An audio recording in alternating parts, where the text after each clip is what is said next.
एक रहस्यमय गांव एक घने जंगल के बीचों बीच स्थित था। एक छोटा सा गांव सुनसानपुर इस गांव की सबसे बड़ी खासियत थी इसकी अजीब सी खामोशी। सूरज ढलते ही ऐसा लगता था जैसे पूरी दुनिया ठहर गई हो। गांव में लोग कहते थे कि इस जगह पर एक दूसरी दुनिया का दरवाजा छिपा हुआ है। गांव में नई आई नीलम नाम की लड़की ने इस बात को कभी गंभीरता से नहीं लिया। वह सोचती थी कि यह सब केवल पुराने समय की कहानियां हैं। लेकिन जब उसने पहली बार आधी रात को जंगल से आती रहस्यमयी आवाजें सुनी तो उसे लगा कि शायद इस गांव में कुछ तो ऐसा है जो सामान्य नहीं। अध्याय 2 अंधेरी रात और रहस्यमयी आवाज। एक दिन नीलम ने फैसला किया कि वह इस रहस्य का पता लगाएगी। वह अपने दोस्तों के साथ जंगल में गई। अचानक हवा में अजीब सा बदलाव महसूस हुआ। वहां एक पुराना खंडहरनुमा घर था जिसकी खिड़की और अपने डर को समझाने की कोशिश की। जैसे ही वे साहस दिखाकर अपने डर के सामने खड़े हुए, दरवाजा धीरे धीरे खुलने लगा। दूसरी दुनिया का खौफनाक स्वागत। दरवाजा खुलते ही एक तेज रोशनी ने सबकी आंखों को चकाचौंध कर दिया। जब उनकी आंखें ठीक से देखने लायक हुई तो उन्होंने पाया कि वे एक अजीब दूसरी दुनिया में खड़े हैं। दूसरी दुनिया का भयानक दृश्य। इस दुनिया में सब कुछ अजीब और डरावना था। आसमान काला था लेकिन उसमें से लाल रंग की बिजली चमक रही थी। पेड़ बिना पत्तों के थे और उनकी शाखाएं किसी दानव के हाथों जैसी लग रही। घने जंगल में प्रवेश करते हुए नीलम और उसके दोस्त हवा में एक अजीब ठंडक महसूस करते हैं। अंधेरे में छिपे खतरों से बेखबर वे जंगल की गहराइयों में जाते हैं। अचानक उन्हें दूर से एक घर दिखाई देता है। घर की खिड़कियों से अजीब सी हरी रोशनी बाहर आ रही है और पास ही एक रहस्यमय फुसफुसाहट सुनाई देती है।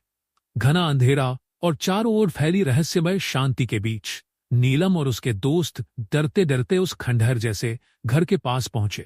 घर की दीवारें इतनी पुरानी थीं कि उन पर काई जम चुकी थी। खिड़कियों से बाहर आती हरी रोशनी उनके डर, जिस पर एक पुरानी किताब और एक जलता हुआ दिया रखा था। राहुल ने उस किताब को उठाने की कोशिश की। तभी अचानक कमरे में दरवाजे अपने आप बंद हो गए। तेज आवाज के साथ घर की दीवारें कांपने लगी और एक गहरी डरावनी हंसी पूरे घर में गूंजने लगी। नीलम ने साहस दिखाते हुए किताब को खोला। उसमें एक अजीब भाषा में लिखा हुआ कुछ था जिसे कोई समझ नहीं पाया। लेकिन जैसे ही उसने किताब के पन्ने पलटे, एक पन्ने से खून की बूंद टपक पड़ी। उस पन्ने पर लिखा था, दूसरी दुनिया का दरवाजा इस घर के नीचे है। अगर इसे खोलने की कोशिश की तो लौट कर नहीं जा पाओगे। ये पढ़ते ही सबके चेहरे पीले पड़ गए। राहुल ने कहा, यहां से भागना चाहिए, यह जगह सुरक्षित नहीं है। लेकिन तभी दीवारों पर बनी आकृतियां हिलने लगी और कमरे में चारों ओर परछाइयों का नृत्य शुरू हो गया। नीलम ने देखा कि कमरे के कोने में एक सीढ़ी नीचे की ओर जा रही थी।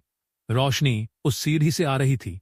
डर के बावजूद उसने सीढ़ियों की ओर इशारा करते हुए कहा, शायद यही उस दरवाजे तक जाने का रास्ता है। रहस्यमयी सीढ़ियां। नीलम और उसके दोस्त डर और जिज्ञासा के साथ उस सीढ़ी की ओर बढ़ने लगे। सीढ़ियां ठंडी और फिसलन भरी थी, मानो किसी ने उन्हें सालों से साफ नहीं किया हो। हर कदम के साथ वातावरण और भारी होता जा रहा था। नीचे जाते ही हवा ठंडी और गाढ़ी हो गई, जैसे किसी और ही दुनिया में प्रवेश कर रहे हो। सीढ़ियों के अंत में उन्हें एक विशाल दरवाजा दिखाई दिया। उस दरवाजे पर अजीब सी आकृतियां बनी हुई थी, जिनमें से कुछ जानवरों जैसे दिखते थे और कुछ इंसानों जैसे। दरवाजे के बीचों बीच एक बड़ा निशान था जो चमक रहा था। दरवाजे की पहेली। नीलम ने दरवाजे को खोलने की कोशिश की लेकिन वह नहीं खुला। तभी किताब के कुछ पन्ने खुद ब खुद पलटने लगे। उनमें लिखा था, जो इस दरवाजे को खोलना चाहता है उसे अपने सबसे बड़े डर का सामना करना होगा। तभी दरवाजे के पास खड़े राहुल ने एक चीख मारी। उसने देखा कि उसके सामने अचानक उसका सबसे बड़ा डर साकार हो गया था। उसकी मृत दादी, जो उसे डरावनी निगाहों से देख रही थी। दूसरी ओर नीलम को ऐसा लगा जैसे जंगल के पेड़ जीवित हो गए हों और उसकी ओर बढ़ रहे हों। दोस्तों ने एक दूसरे का सहारा लिया और अपने डर का। जमीन पर हड्डियों के ढेर बिखरे हुए थे। तभी नीलम ने देखा कि वहां कुछ प्राणी घूम रहे थे। उनके शरीर आधे इंसान और आधे जानवर जैसे थे। उनकी आंखों से लाल रोशनी निकल रही थी और उनके हाथों में लंबे लंबे नाखून थे। जैसे ही वे इस दुनिया में आगे बढ़े, उन्होंने देखा कि एक बड़ा सिंहासन बना हुआ है जिस पर एक डरावना राजा बैठा है। उसकी आंखें पूरी तरह सफेद थीं और उसकी हंसी गूंजते ही धरती कांपने लगी। उसने कहा, तुमने मेरी दुनिया में प्रवेश करके बहुत बड़ी गलती कर दी है। अब यहां से बाहर निकलने का कोई रास्ता नहीं है। नीलम ने हिम्मत जुटाकर पूछा, हम यहाँ क्यों हैं और इस दुनिया का राज क्या है? राजा ने उत्तर दिया, ये मेरी दुनिया है जहां मैं उन लोगों की आत्माओं को रखता हूं जो अपने डर को जीत नहीं पाते।